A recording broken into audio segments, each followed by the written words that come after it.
Mi nombre es Juan Daniel Hernández Lara y les voy a hablar sobre la teoría de funcionamiento de, de los puentes de corriente simple. Como el primer puente es el de Wheatstone, que es un instrumento de gran precisión que puede operar en la corriente continua o alterna y permite la medida tanto de resistencias óhmicas como de sus equivalentes en circuitos de corriente alterna, en lo que existen otros elementos como bobinas, condensadores o sea, entre paréntesis, la impedancia. Su funcionamiento es determinar el valor de una resistencia eléctrica, que bastaría como colocar entre sus extremos una diferencia del potencial, que es la V, y medir la intensidad que pasa por ella. Pues de acuerdo con la ley de Ohm, la resistencia es igual al voltaje sobre la intensidad. Sin embargo, y a menudo la resistencia de un conductor no se mantiene constante, variando por ejemplo con la temperatura de su medida precisa. No es tan fácil. Evidentemente la sensibilidad del puente de Wheatstone depende de los elementos que lo componen, pero es fácil que permita apreciar los valores de las resistencias con décimas de ohmio. En la medición, cuando el puente se encuentra en equilibrio, que este es el ejemplo del puente de Wheatstone, cuando el puente se encuentra en equilibrio de la resistencia 1 y de la resistencia 2, este es igual a la resistencia 3, o sea, de donde R1 de la resistencia 1 y Rx es igual a la resistencia 2 sobre la resistencia 3. En este caso, la diferencia de potencial de la tensión es de 0 voltios entre los puntos A y B. Entonces, donde se ha colocado un amperímetro que se muestra que no pasa corriente, y entre los puntos A y B es igual a 0 amperios. Cuando la resistencia X se debe equilibrar en el puente, variando el valor de la resistencia 3. Cuando se haya conseguido el equilibrio de la resistencia X, se debe equilibrar el puente. Entonces, debe ser una resistencia variable de una carátula o medio para obtener el valor muy preciso. El ejemplo es que si la resistencia 1 y la resistencia 2 es igual a 1 kiloohmio y la resistencia 3 es igual a 5 kiloohmio, deberá de 5 kiloohmios para lograr que el voltaje entre A y B sea 0 y la corriente se iguale a 0. Así basta hasta conectar una resistencia desconocida de la resistencia X y empezar a variar entre la resistencia 3 y hasta que la corriente entre A y B sea 0, usando uno de estos el valor de la resistencia X y será igual al valor de la resistencia 3. En el puente Thomson de Kelvin, es una modificación del puente de Wheatstone y proporciona un incremento con ejecución de la resistencia por valor debajo de 1. Entonces, en el puente hilo de Thomson podemos observar que la resistencia Y representa la resistencia del alambre de la conexión de R3 y a la Rx. Entonces se conecta el galvanómetro en el punto M, aquí está el punto M, en el punto M, y en el Rx se suma a la resistencia X, el resultado de la indicación por arriba de la resistencia X. Entonces cuando se conecta en el punto N,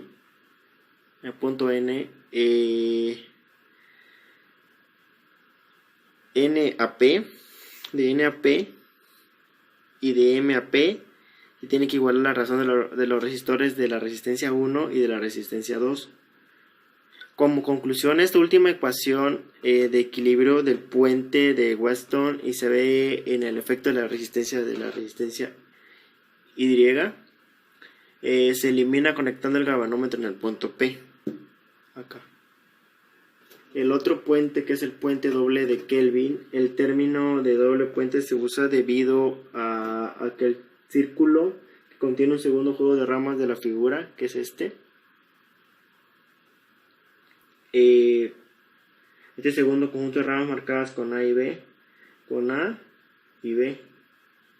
A y B, En el diagrama se conectan el galvanómetro en el punto P, aquí está el punto P, con el potencial apropiado entre M y N, igual entre M y N. Lo que elimina el efecto de las resistencias Y. Y una condición establecida inicialmente es que la relación de la resistencia de A y B, la relación de A y B, debe ser la misma que R1 y R2, o sea, son las mismas relaciones de estos puentes. Y eso sería todo.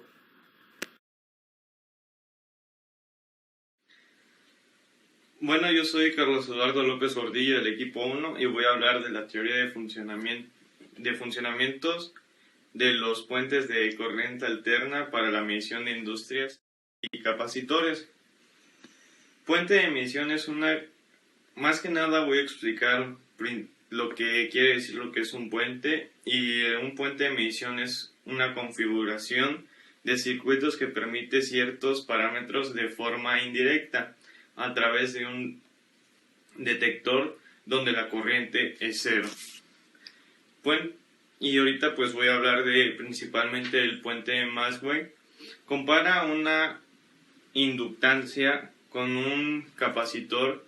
Este puente es muy adecuado para medir inductancia en función de la capacidad, dado que la capacidad ordinaria están mucho más cerca de sus patrones de reactancia sin pérdidas que los inductores.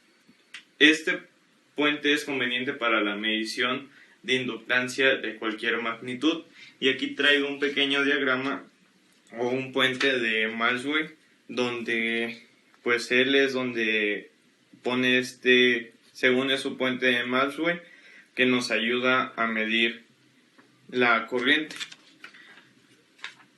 Ahorita pues voy a hablar del puente de High. El puente de High compara una inductancia con capacidad. El puente de High compara una inductancia con capacidad. Difiere del puente de Maxwell, ya que la resistencia asociada al capacitor es el patrón, o es un capacitor en serie. Más bien este diagrama está en serie, y el inconveniente que tiene este puente es de que el equilibrio reactivo depende de la pérdida. Se podría decir que es un pequeño inconveniente que tiene este puente a comparación del de Maxwell. Y de ahí, de la inductancia y la frecuencia que está pasando sobre él, aquí podemos ver el puente que es de High. Entonces, si podemos ver, pues está en serie.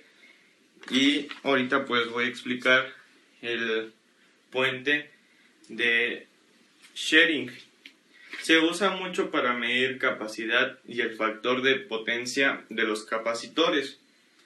La carga del capacitor en ensayo queda determinada por la frecuencia y el valor de la capacidad que se necesita para lograr el equilibrio. Podemos decir que está un poquito enlazado con el puente de High, pero cada uno tiene ciertas diferencias para medir. En consecuencia, para una frecuencia de escala puede calibrarse en valores del capacitor ensayado. Quiere decir que esto se va calibrando, depende del capacitor que uno está trabajando en el puente o ya sea en el diagrama. Y aquí estoy presentando el diagrama de Shearing. El puente, más que nada, que nos ayuda a medir la corriente. Y pues esto es lo que me toca a mí en esta parte de los puentes. Gracias.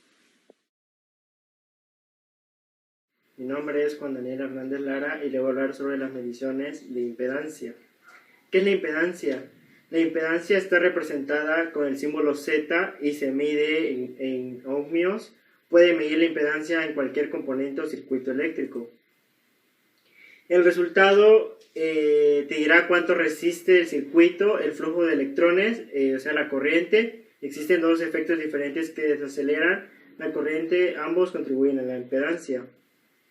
Mientras que la ley de Ohm se aplica directamente a las resistencias en circuitos directas o alternas, la forma de la relación entre el voltaje y la corriente en los circuitos alterna es en general, se modifica lo siguiente, que es la impedancia, que es igual a la tensión eficaz sobre la intensidad eficaz.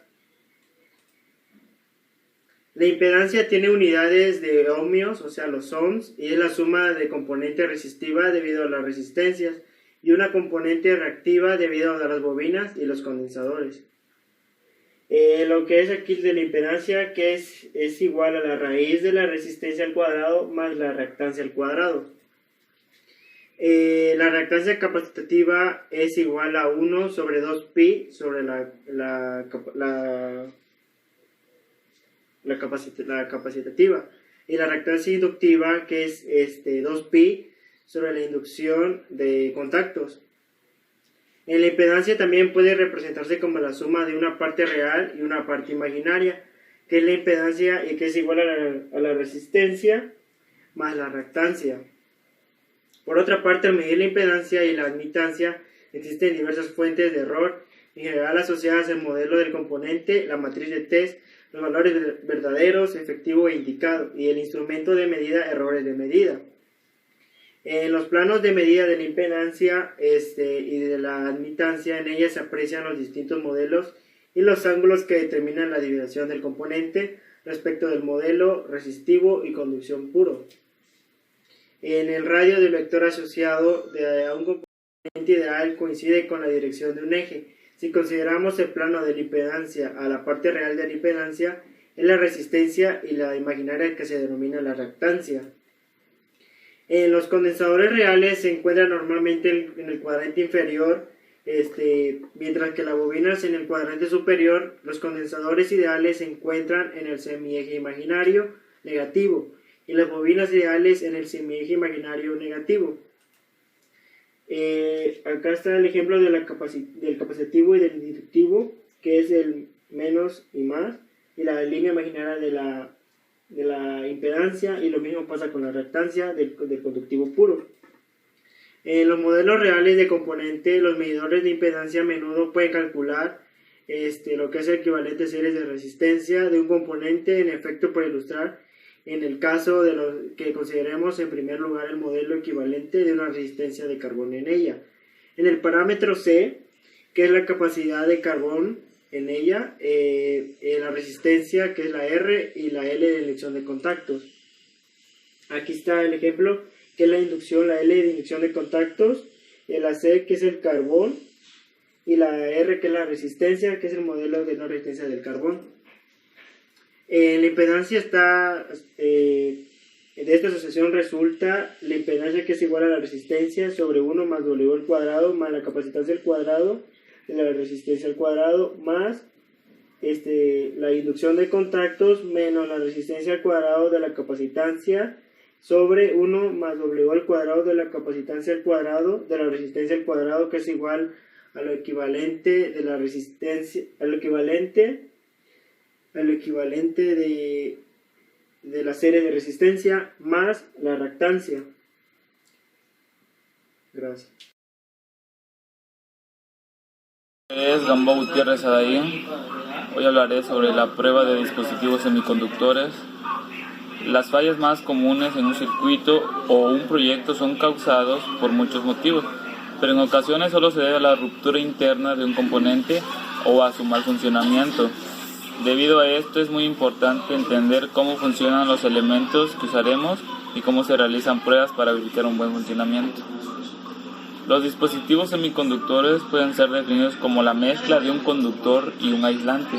Esto significa que poseen la capacidad de dejar fluir energía y al mismo tiempo oponerse a esta. Estos dispositivos pueden presentarse en estado sólido y líquido. Los dispositivos semiconductores más comunes son diodos y transistores.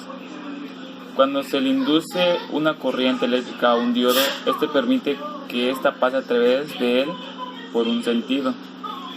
Sin embargo, no deja que ésta circule por ambos sentidos. Esta característica es lo que le vuelve un diodo un semiconductor. Un transistor es el elemento más utilizado en la electrónica. En general, se puede encontrar en computadoras, electrodomésticos, proyectos de ingeniería, robótica y prototipos. Un transistor puede actuar como un amplificador de señales, además de permitir acaso o corte de corriente eléctrica a partir de una señal de mando.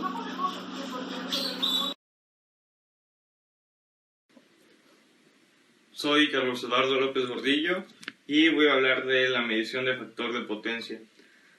¿Qué es la potencia eléctrica? La potencia eléctrica también es la potencia aparente, potencia total, utilizada en un sistema eléctrico de una instalación industrial o comercial de corriente alterna que se mide en voltios amperios o en kilovoltios amperios. En un indicador cualitativo en cuantitativo del correcto aprovechamiento de energía eléctrica. El factor de potencia es un término utilizado para describir la cantidad de energía eléctrica que se ha convertido en trabajo. El factor de potencia cambia de acuerdo al consumo y tipo de carga que uno tiene. Gracias.